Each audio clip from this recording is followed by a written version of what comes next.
अभी हम लोग बेहद की वैराग्य वृत्ति को और कंटिन्यू रखेंगे। आगे का पार्ट बाबा ने जो भी बेहद के वैराग्य वृत्ति के बारे में कहा, कल तक हमने 1971 की बेहद के वैराग्य के पॉइंट्स उठाए थे। अभी आगे बाबा ने 72 में 19 जुलाई 1972 में कुछ खास बेहद के वैराग्य वृत्ति में जो बोला उसको समझेंगे। बाबा ने कहा था कि जो फ्यूचर में महाविनाश होने वाला है, आज की साकार मुरली में भी बाबा ने बार बार विनाश की बात करी है। तो इससे रिलेटेड ही बाबा ने कहा जो फ्यूचर में महाविनाश होने वाला है और नई दुनिया आने वाली है, वह भी आपके फीचर्स से दिखाई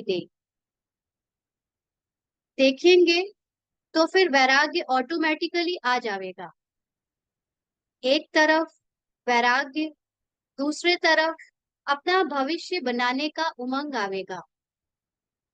जैसे कहते हो, एक आंख में मुक्ति, एक में जीवन मुक्ति, तो विनाश मुक्ति का गेट और स्थापना जीवन मुक्ति का गेट है। तो दोनों आंखों से यह दिखाई दे। तो बाबा ने ये जो बात बोली है कि आपके फीचर्स से दिखाई दे कि नई दुनिया आने वाली है और महाविनाश होने वाला है। तो फीचर्स का अर्थ क्या होता है? फीचर्स का अर्थ है हमारे जो भी कर्म हो रहे हैं, हमारी जो चाल चलन है, हमारे द्वारा जो दूसरों को नोटिस हो रहा है, वो उससे दिखाई दे कि इनको तो अब इस दुनिया से कोई मतलब ही नहीं रहा, इनको तो इस दुनिया की किसी भी चीज में कोई इंटरेस्ट ही नहीं आता, इनको कोई फर्क ही नहीं पड़ता, है ना। तो इस तरह से जब वो देखेंगे कि अनेक बाबा के बच्चों में इस तरह की एक लहर पैदा हो गई है ना। अभी ऐसा बहुतों को नहीं लगता, कुछ कुछ आत्माएं हैं जिनमें जिनके कर्मों से ये दिखता है, लेकिन मेजोरिटी तो अभी भी कहीं ना कहीं फंसी हुई है यहाँ के रंग में, यहाँ की लाइट्स में, यहाँ के नाम मान शान में, यहाँ के रिश्तों में। बाबा ने आज साकार मुरली में खास बोला है कि छी छी दुनिया से वैराग आना चाहिए, देह देह की सभी बातों से वैराग्य आना चाहिए। वैराग्य वर्ड नहीं यूज किया उसमें, लेकिन उसको सबको भूलना है, बाबा ने ऐसे बार बार मुरली में आज कहा है।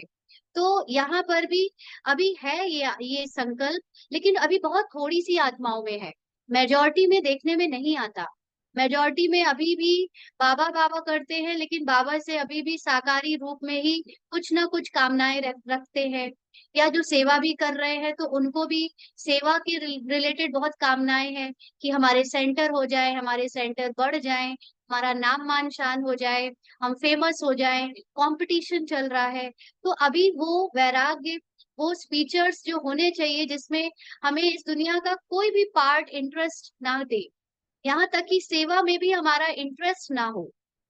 फर्क पर सिर्फ इतना है कि जब आपको किसी भी पार्ट में इंटरेस्ट नहीं होगा, आप एकदम निराकारी स्थिति में स्थित हो जाओगे और सिर्फ अपनी आत्मिक स्थिति में स्थित होकर एक बाबा की याद में रहोगे, तो ड्रामा अनुसार ऑटोमेटिकली आपकी विशेषता या आपका पार्ट जो है वो बजेगा, सेवा का पार्ट भी ऑटोमेटिकली बजेगा।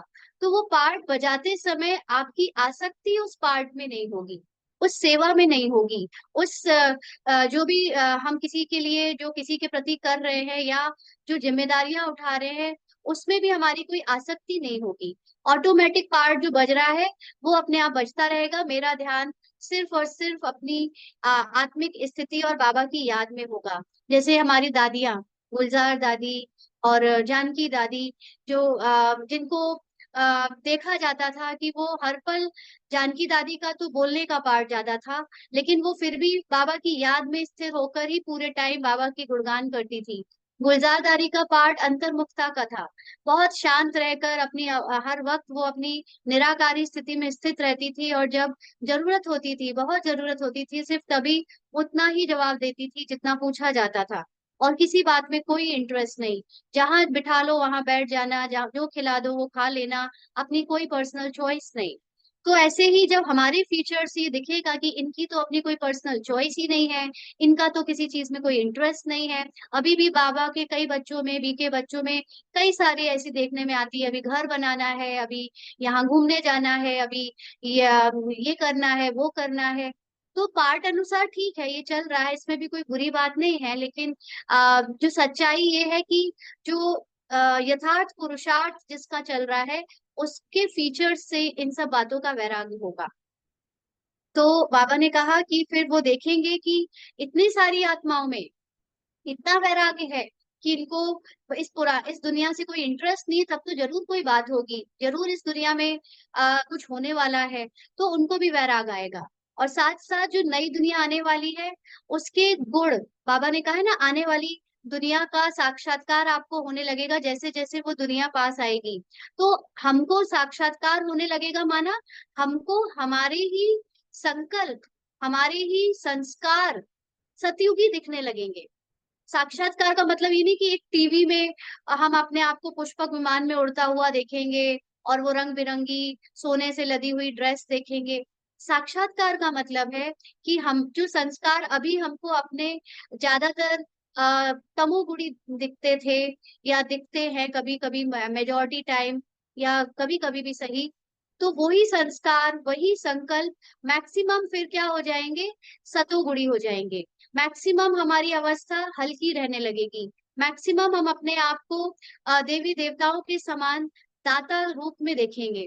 तो ये है असली नई दुनिया का फीचर अपने अंदर दिखाना। तो इससे उनके अंदर फिर अपने आप जो है मुक्ति और जीवन मुक्ति का, जिसका जो पार्ट है, जिसका मुक्ति का पार्ट है वो मुक्ति के लिए आएगा, जिसका जीवन मुक्ति का पार्ट है वो जीवन मुक्ति के लिए आएगा।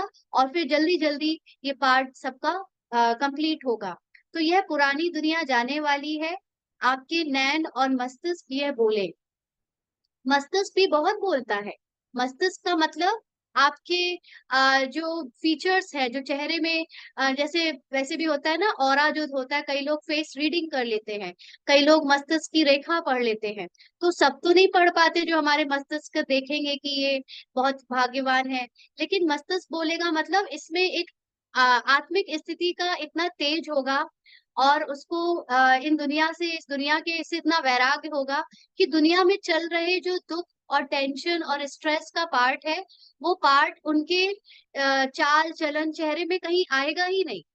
तो सभी को ये अनुभव होगा कि जैसे ये तो बिल्कुल न्यारे हैं, इनको फर्क ही नहीं पड़ रहा क्या हो रहा है दुनिया में, है ना। अभी कितने लोग जैसे मौसम को लेकर परेशान है, कितने लोग प्रकृति को लेकर परेशान है, कितने लोग मनुष्य की हालत को देखकर परेशान है। लेकिन हमें पता है कि अब कुछ भी ये सब रहना नहीं है, तो हमारा ध्यान अब उन चीजों में जाता नहीं। अभी भी नेचर वाले, इकोलॉजी वाले और भी जो जो अलग अलग डिपार्टमेंट वाले हैं, वो अपना काम कर रहे हैं ड्रामा अनुसार। तो हमें पता है कि हर एक को अपना अपना पार्ट मिला है, वो कर रहा है, हम उसमें ध्यान नहीं देते, है ना। हाँ, ऐसे कई बीकेज है जो उनसे मिलकर सेवाएं कर रहे हैं, करनी पड़ती है, क्योंकि सरकार को भी दिखाना है कि हम भी कुछ ऐसा करते हैं। लेकिन वो पार्ट के अलावा जो आत्माएं खास ब्राह्मण का पार्ट प्ले कर रही हैं, आत्मिक स्थिति में स्थित होने का पार्ट कर रही हैं, उनको अब पता है कि ये सारी चीजें एंड होने वाली है, ड्रामा अनुसार अब नई दुनिया आने वाली है। तब उसमें बुद्धि क्यों लगाए कि हम कितना पानी बचा ले, कि कितना हम एनवायरमेंट बचा ले। करने को करना पड़ता है, बोलना पड़ता है, इसके बारे में देखना पड़ता है। लेकिन अब ड्रामा अनुसार जिसको जितना पानी यूज करना है, जिसको जितना जो करना है वो करेगा। हम इसमें अपनी बुद्धि को, अपने संकल्पों को क्यों वेस्ट करें, है ना। तो इसलिए हमारा काम है सिर्फ अपनी आत्मिक स्थिति में स्थित होना। तो जितना जितना हम आत्मिक स्थिति में स्थित होकर परमात्मा याद में रहेंगे, तो हमारा मस्तिष्क बोलेगा, है ना। तो बाबा कहते हैं, कोई का भाग्य मस्तिष्क दिखाता है, समझते हैं यह बड़ा चमत्कारी है, तो ऐसी जब सर्विस करें तब जय जयकार हो। तो जितनी जितनी ज्यादा आत्माएं ब्राह्मण इस आत्मिक स्थिति वाला पुरुषार्थ करके इसकी एक तरह से एग्जाम्पल बनेंगी, उतना ज्यादा आत्माओं को जो है ये फील होगा कि जैसे ये हमसे बहुत श्रेष्ठ है, महान है। तो जय जयकार होगी। तो जय जयकार का मतलब ये नहीं कि वो नारे लगाएंगी या हमारे ऊपर माला चढ़ाएंगी, लेकिन वो हमारे गुणगान करेंगी कि इन्होंने इतना ऊंचा भाग्य बनाया, इन्होंने पहचान लिया, इन्होंने अपना सब कुछ जो है सफल कर लिया। तो ये चीज है इसमें, ठीक है। तो ये बाबा ने कहा, तो अब विश्व के आगे एक सैंपल बनना है। तो ये 1972 के जुलाई में बाबा ने बोला था। फिर अब 19 सितंबर 1972 का हम पढ़ेंगे, जिसमें दीक्षा बहन ने जो क्वेश्चन किया है उसका आंसर मिलेगा आपको। तो बाबा ने कहा कि एक तरफ मधुरता, दूसरे तरफ इतना ही फिर बेहद की वैराग्य वृत्ति। एक तरफ मधुरता और दूसरी तरफ इतना ही फिर बेहद की वैराग्य वृत्ति। माना हम किसी से मधुर मीठा बोलते हुए भी, या दूसरों के मीठे वचनों को या दूसरों की मधुरता को सुनते हुए भी उसमें कोई इंटरेस्ट ना रखें, माना उसमें हम बह ना जाए। कई आत्माएं ना जैसे बहुत बह जाती हैं भावनाओं में कि वो कितना मीठा बोलते हैं, वो कितने प्यारे हैं, वो कितना अच्छा करते हैं, है ना। तो हम सबका मीठा पन, मधुरता देख भी रहे हैं अपने अंदर। हमारा तो अगर हम अपनी आत्मिक स्थिति में स्थित हैं, अपनी निराकारी स्थिति का अभ्यास निरंतर कर रहे हैं, तो ऑटोमेटिकली ये प्रेम स्वरूप का ही पार्ट है मधुरता, है ना। तो पार्ट में अगर हमारे अंदर कभी कभी स्ट्रिक्टनेस भी है, पार्ट में कभी कभी हमारे अंदर मान लीजिए कि थोड़ा बहुत किसी को डायरेक्शन देने के लिए कुछ टाइटली बोलना भी है, तो इसका मतलब ये नहीं कि मैं प्रेम स्वरूप हूं नहीं। लेकिन अगर मेरे पार्ट में जैसे किसी किसी आत्माओं का पार्ट खास ऐसा होता है कि वो बहुत प्यार से मीठा ही बात करती आई हैं, उनको अपने बोलने पर कभी ज्यादा काम नहीं करना पड़ा। और किसी किसी आत्मा का पार्ट ऐसा रहा होता है कि अक्सर रौब में बात की है, अक्सर बात को थोड़ा सा एग्रेसिव वे में बात करी है। तो दोनों ही पार्ट में कोई बुराई नहीं है, क्योंकि ये तो ड्रामा अनुसार जिसको डायरेक्टर ने जो पार्ट दिया वो प्ले कर रहे हैं। लेकिन मधुर बोलते हुए या मधुर सुनते हुए भी, मीठा सुनते हुए मीठा बोलते हुए भी बेहद की वैराग्य वृत्ति, उसमें भी फंस नहीं जाना है, उसमें भी बह नहीं जाना है भावनाओं में कि कितना मीठा बोलते हैं या हम कितने मीठे हैं, दोनों ही बातों में। तो बाबा ने कहा कि वैराग्य वृत्ति से सिर्फ गंभीर मूर्त रहेंगे। माना अगर सिर्फ वैराग्य आएगा तो सिर्फ गंभीर हो जाएंगे, नहीं। वास्तविक गंभीरता रमणीकता में समाई हुई है, समझ रहे हैं। वास्तविक गंभीरता रमणीकता में समाई हुई है। वह तो अज्ञानी लोगों का गंभीर रूप होगा, तो बिल्कुल ही गंभीर, रमणीकता का नाम निशान नहीं होगा। लेकिन यथार्थ गंभीरता का गुण रमणीकता के गुण संपन्न है। जब बाबा कहता है कि रमणीकता और गंभीरता का बैलेंस रखो, तो इसका मतलब ये नहीं है कि हम गंभीरता को बहुत ऐसे समझे कि अब हमें बहुत सीरियस रहना है, मुस्कुराना नहीं है या कम बात करनी है। इसको गंभीरता तो अज्ञानी लोग समझते हैं। अज्ञानी लोगों के लिए गंभीरता का मतलब है अब ज्यादा बात नहीं करो, हर किसी से बात नहीं करो, कम बोलो, चेहरे को बहुत ऐसा रखो जैसे हम बहुत सोच रहे हैं। नहीं, बाबा के बच्चे रमणीक होते हुए हंसी मजाक भी कर लेते हैं, ज्ञान युक्त हंसी मजाक करते हुए भी, एक दूसरे के साथ प्यार से बोलते हुए भी गंभीर रह सकते हैं। तो बाबा ने कहा कि आपकी जो गंभीरता है, गंभीरता का मतलब चेहरे से गंभीरता नहीं होती है। गंभीरता का मतलब होता है ज्ञान की समझ। जैसे आ, आप सब लोग, आप में से कई आत्माएं मुझे पर्सनली जैसे जानती है, तो हम जब पर्सनली मिलते हैं तो आपको लगता देखा होगा कि हम लोग हर तरह से बात कर रहे हैं, चुलबुला भी रहे हैं और हंसी मजाक भी कर रहे हैं, लेकिन एट द सेम टाइम हमें ज्ञान की समझ है, बहुत गहरी समझ अगर है, तो उसी को गंभीरता कहेंगे। और रमणीकता में वो गंभीरता समाई हुई है। तो कोई को ज्ञान की समझ बहुत है, इसका मतलब ये नहीं है कि वो सीरियस रहेगा, बहुत सोफिस्टिकेटेड हो जाएगा और वो सबसे बात नहीं करेगा, है ना। ये दिखावे वाली गंभीरता होती है। तो ब्राह्मण में ये धोखा ना खा ले कि वो बात कम करते हैं, ये सोफिस्टिकेटेड रहते हैं तो ज्यादा ज्ञानी है ना। जो ज्ञान को अच्छे से समझेगा, उसकी गंभीरता को समझेगा, वो अपने पार्ट में भी बहुत हल्का रहेगा, बहुत इजी रहेगा, सरल रहेगा। तो इसीलिए बाबा ने कहा कि वास्तविकता में गंभीरता रमणीकता में समाई हुई है। तो वह तो अज्ञानी लोगों का गंभीर रूप होता है, जिसमें वो बिल्कुल ही गंभीर हो जाते हैं, है ना। फिर रमणीकता का नामो निशान नहीं, उनको हंसी मजाक पसंद नहीं आता, लोग डरते हैं उनसे बात करने में कि कहीं इनको कुछ बुरा ना लग जाए। हमारा गंभीरता और रमणीकता का बैलेंस ऐसा नहीं है। बाबा ने कहा लेकिन यथार्थ गंभीरता का गुण रमणीकता के गुण संपन्न है ना। तो यहाँ गंभीरता का चेहरे के एक्सप्रेशन से लेना देना नहीं है। यहाँ गंभीरता का अर्थ है आप ज्ञान के प्रति कितने अंडरस्टैंडिंग हो, कितना आपको ज्ञान की यथार्थ समझ है, और कितना आप उसको अपने जीवन में और चारों तरफ उसको लेकर प्रैक्टिकली उसको अप्लाई करते हो, कितने अपने पुरुषार्थ के प्रति गंभीर हो, इस ये वो वाली गंभीरता है ना। तो बाबा ने कहा जैसे लोगों को भी समझाते हो कि हम आत्मा शांत स्वरूप है, लेकिन सिर्फ शांत स्वरूप नहीं है, लेकिन उस शांत स्वरूप में आनंद, प्रेम, ज्ञान सभी समाया हुआ है। तो ऐसे बेहद के वैराग्य मूर्त वाले और साथ साथ मधुरता भी, यही विशेषता मधुबन निवासियों की है। तो जो बेहद के वैराग्य वृत्ति में रहने वाले हैं, वह कभी घबराते हैं क्या, डगमग हो सकते हैं, हिल सकते हैं? बाबा पूछ रहे हैं। कितना भी जोर से हिलावे, लेकिन बेहद के वैराग्य वृत्ति वाले नष्टो मोहा स्मृति स्वरूप होते हैं। तो दुनिया में जो वैरागी होते हैं ना, सन्यासी आदि, आप देखेंगे कि वो लोग बहुत सीरियस हो जाते हैं। वो लोग हंसी मजाक नहीं करते, दुनिया से कट जाते हैं और बहुत कम बोलते हैं। लेकिन बाबा के जो बच्चे यथार्थ रूप से ज्ञान के प्रति, पुरुषार्थ के प्रति गंभीर हैं, वो जानते हैं कि हमें समझ आ गया है कि हम ड्रामा से अलग हैं, मेरा पार्ट अलग है, सबका पार्ट अलग है।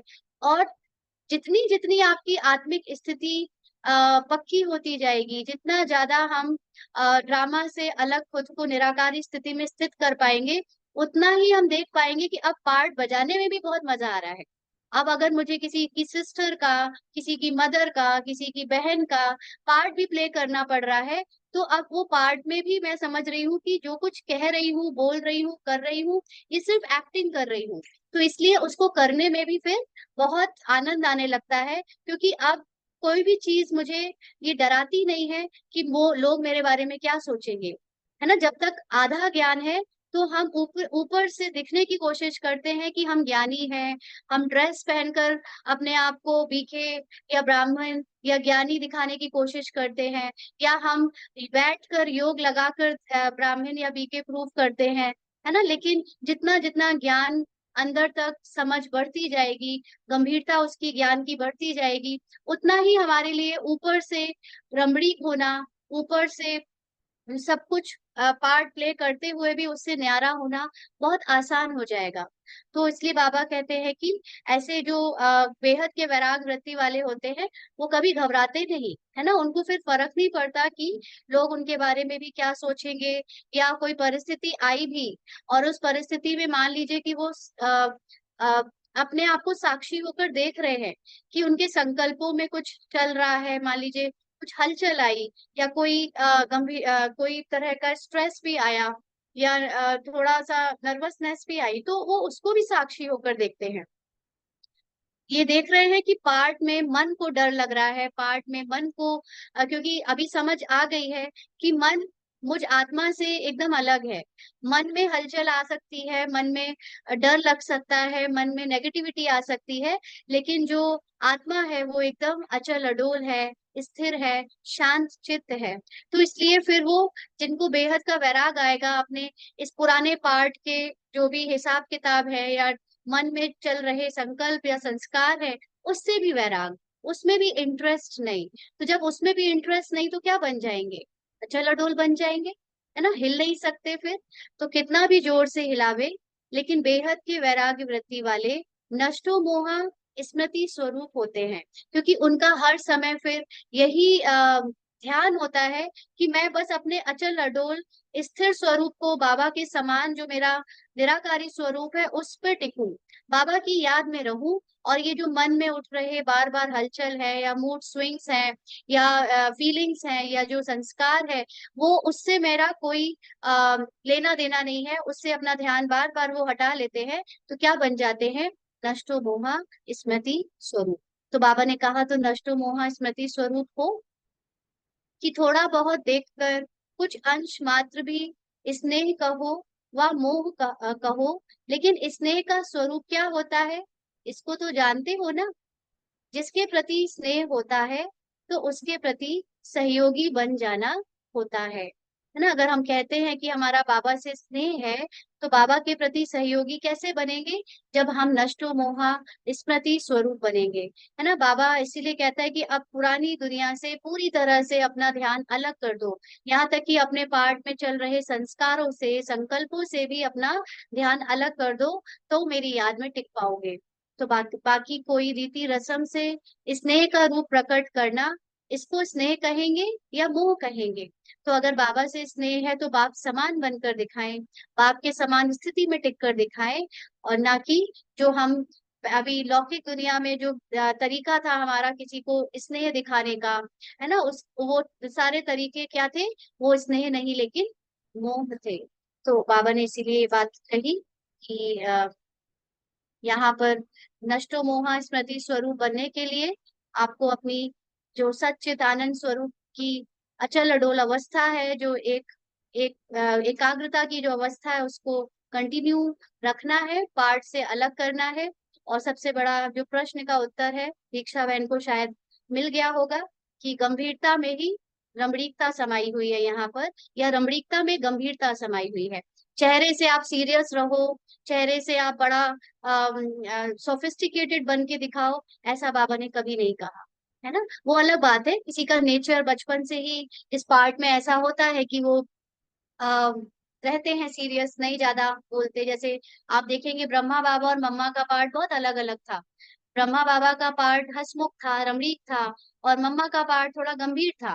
तो अब ये नहीं कि हम मम्मा को कॉपी करें, हमारा नेचर हंसने बोलने वाला भी रहा है तो अब हम बिल्कुल सीरियस रहने लगे, तो हमारे लौकिक और अलौकिक परिवार में सब कहेंगे तुम्हें हो क्या गया है, तुम तो ज्ञान में जाने के बाद और ही बोरिंग बन गई हो, और ही तुम क्या मनहूस सी हो गई हो, है ना।